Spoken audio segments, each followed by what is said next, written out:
This is James Lupton, delighted to be joined today with Poochi. Normally introduce everyone by their full name, but I don't think anyone really knows it on the circuit. You're just Poochi, aren't Yeah, that's it, mate. Poochi, yeah, that'll do. you? How are we doing, mate? All right? Yeah, all good, thanks, mate. Yeah, busy on, but Good, all good. good stuff. I want to have you on because you're looking at hanging up the gloves very soon. Yeah, mate. Yeah, it's time. Why? Why's the time? Um, I don't enjoy it as much as I used to. First and foremost, um, traveling up and down the country every weekend's got a little bit tedious. Um, but it's come to a natural end. It's not. It's not. I've not been forced out of the sport, and I've not been. Um, yeah, I've not been forced out of sport. It's all just happened naturally to me. Um, the goal was always to get a nice paying job, which I can transition out of boxing with, and I've done that. And then yeah, so it's just my body's starting to give up on me a little bit. Can't lose weight as quick as I used to. A few naggy injuries, which keep flaring up. So yeah, it's time. You mentioned injuries, things like that. For yourself, as a journeyman, how frustrating is it? Because we know you bit fighting week in, week out, almost every single week. How frustrating is an injury to yourself? Um, you just it depends on the severity of the injury. Like that, I've had these niggly injuries for years, really. The one of them especially, but yeah, you just put them in the back of your mind, really, because it's the same as any job. You go to work with a bad back if you're a bricklayer. Do you know what I mean? So yeah, you just put them to the back of your brain and you just get on with it, really. Take me back to the beginning. Why did you go down the journeyman route? Um, so I fairly not huge aspirations. I thought if everything went my way and I got all the right opportunities at the right time, then I might have a shot at maybe getting up somewhere around British level. Um, sold 120 tickets on my debut. Won that one just, and then had a second fight in the home corner, like 4 months after my debut. Ended up losing that one. Just I wasn't myself that night. Lost that fight, taking nothing away from Jerome, who won. Um, and then I had a bit of reflection. Was on the comeback trail. Uh, took a last minute fight, naive to the sport, not really knowing how it all worked at the time. My manager at the time was Keith Mayo, and he rang me and goes, "Do you want to fight in London on Friday? This is like Tuesday." I said, "How do you expect me to sell 100 tickets to fight in London on a Friday night when it's Tuesday already?" He goes, "No, no, you're the away fighter. Just turn up." So I was like, "Okay, yeah, fuck, screw it, why not? Let's go." I ended up winning that one. So then I started realizing how the sport worked. I had a little idea how the sport worked beforehand because there was a pro from Lydney where I grew up as well. At the same time as I turned pro. Um, yeah, so I had a little idea, but so then I realized that why am I running around selling tickets every week just to uh, when I can just turn up and fight in the away corner and win? It just seemed a bit foreign to me.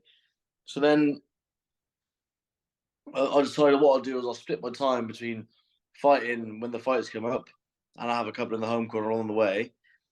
And then I sort of got screwed over a little bit um, by a promoter whilst I was fighting in the home corner.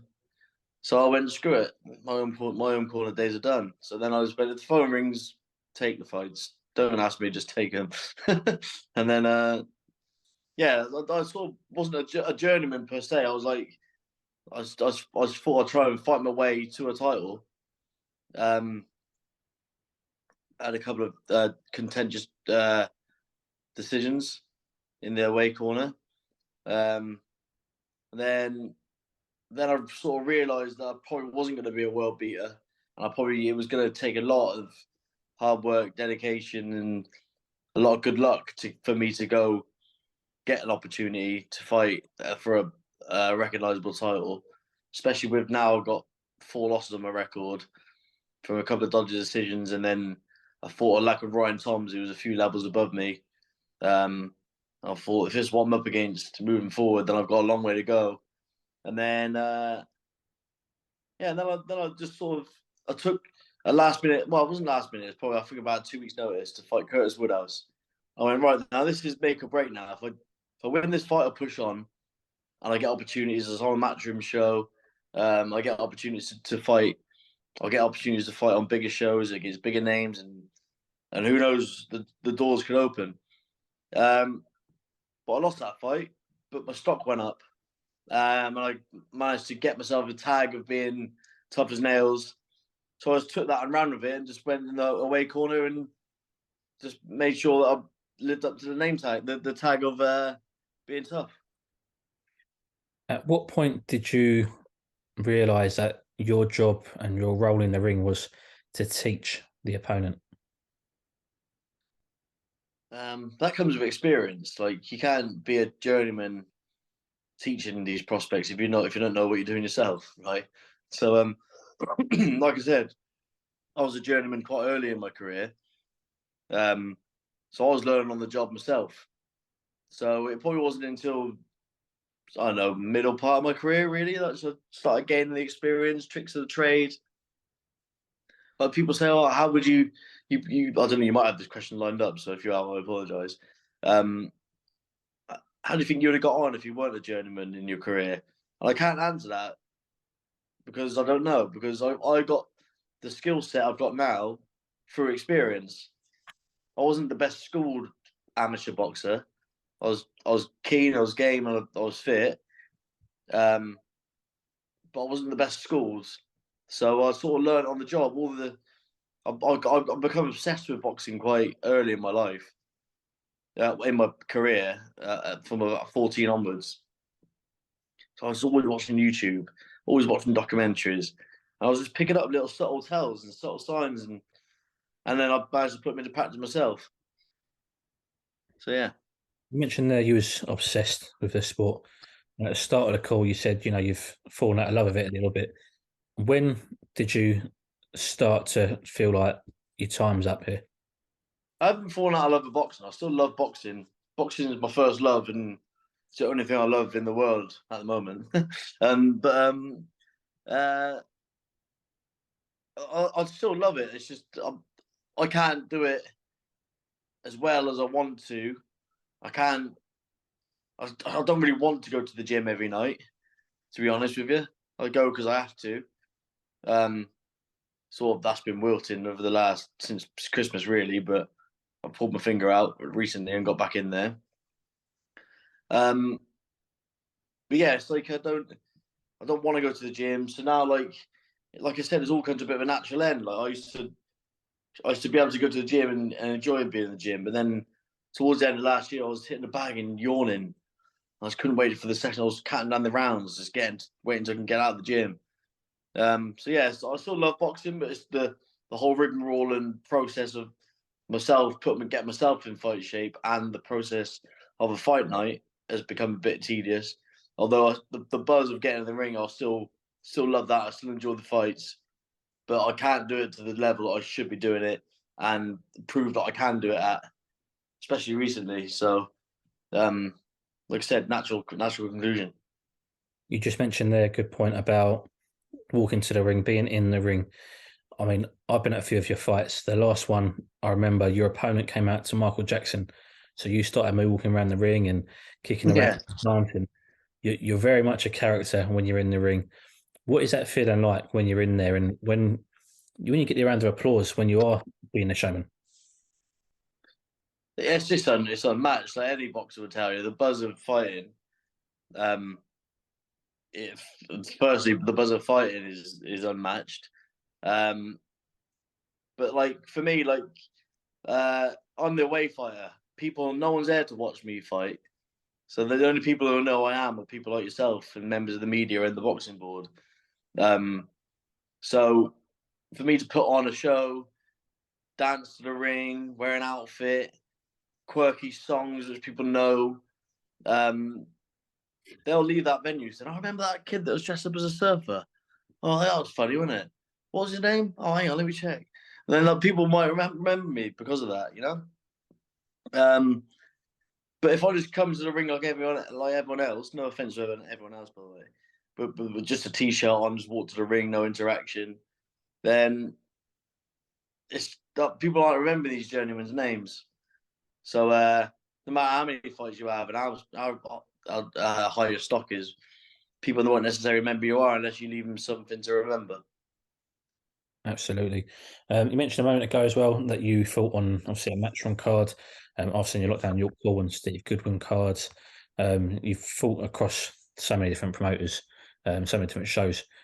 What sort of production that you fought on has surprised you the most in a good way? Have you ever been in awe at a show? Um, I'll tell you what, actually, it was he didn't do many shows. His name was Mike Legale. I think he's got a French name. I think he's from Jersey way or Manchester. Lived up in Manchester, but shows on up there. He did a few like real like black tie event style shows, and I really liked them. He did the Contender series, was it? The Contender. Do you remember them? Yep. Like Diego Costa, Carl Lamotti, and that were fighting in them. Jay Byrne, people like that. He put on some good shows. Dean White is now popped up with some really interesting, like, just thinking that bit outside the box, not just putting a boxing ring in a hall. He's putting some effects in there. He's putting the security guards in like American style security and that. So that looks all pretty cool. So some of the VIP shows, they was often not always. Sometimes they was just like a ring in the town hall, but sometimes they did put on like a big light event, that DJ there, proper ring walks, like yeah, yeah. There's so many. There's so many. I'm not gonna say the ones I didn't enjoy because it's just slagging them off, but uh, but yeah, the ones I've just mentioned. Of course, obviously going to fighting on BT sports shows and Matchroom. That was always special because it was uh, a little insight to the other side of the sport. Because I always say there's no contrast with this sport. Like, so 1 week you're fighting at the Manchester Arena. The weekend after, I was in an abandoned rugby club in Hull. You know, so there's there's no contrast to it. Unless you're signed by a big promoter, you could be boxing anywhere. Fantastic. I mean, it's interesting to note that the ones that stood out the most for you were the smaller hall promoters, the smaller promoters. You Yeah. mentioned obviously Dean Watt of his Black Box Promotions, Steve was VIP. What can the bigger guys like the Matrons and Frank Warrens at Queensbury, what can they do to, or what one thing would you take from the smaller hall shows in implementing into the bigger platforms? Ooh, I don't know. I don't know. I'm not a promoter. Um, I don't know really. I don't know. It's hard to say because the small halls are good because smaller venues you get a better view of the ring, but the whole the whole uh spectacle of going to a big show is the big arena and the big atmosphere. So I suppose that's irrelevant. I'm not really sure to be honest, mate. I've never really had that question put to me. I wouldn't know how to answer it. Every promoter works differently and they have their own quirks. So whatever, really. See, I mean, at time of recording, you've had 169 fights so far. You've, like I mentioned there, fought on all different kinds of shows, big platforms, big arenas, small venues, etc. You've also boxed a variety of opponents as well through the different weight classes. Mhm. What you stuck out to yourself and you thought they're special? Um, so obviously you got your Sam Eggingtons and your Curtis Woodhouses who've gone to good honours. Um, but in terms of like uh, well, these are when I was in with the big boys as well. So I suppose that does play into the factors. But Lerone Richards, he was just levels above me, levels above me. He just took me apart, and it was a good stoppage. But I could have continued. I wasn't really hurt. Just got wobbled with a quick shot, and he pulled in some pressure, and the ref stopped it, which is fine. Zach Parker, he was good. He was good. Stopped on a cut on that one, which is a bit annoying because I could have taken the distance. I was pretty comfortable in that fight. Probably wouldn't be nowadays because he's he's really good these days. But he was really class when I boxed him on his debut. Um, Callum Simpson, he's a good talent. I don't think he's that old either. I don't think he's that old. I think he's like 24, 25. I don't think he's that old. He's been campaigning at light heavyweight, but he can make super middleweight quite easily. He's just been sparring out with Beterbiev. He's a good talent to keep an eye out for. And Andre Discazy. I think he was my last fight, but won. 68 fight, I think he was. He was just just took me apart, man. Took me apart. And I had to dig deep to get through that fight. And I think he was trying to get me out of there, but I think his coaches try and hold him back a bit because it'd be hard to match otherwise.